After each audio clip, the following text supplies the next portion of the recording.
একটা জল জল কি কুঠি, জল কুঠিতে থামলাম। এখানে এসে আমরা ফুচকা আর সাহস করে একটা নাচোস অর্ডার দিয়েছি, জানি না কেমন হবে। এটা হলো ঢাকা টাকা রোডে।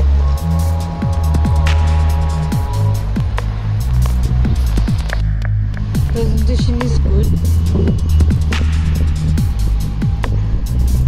খারাপ না, যথেষ্ট ডিম দিছে। ঠিকঠামি করে যে দেয় সেরকম না।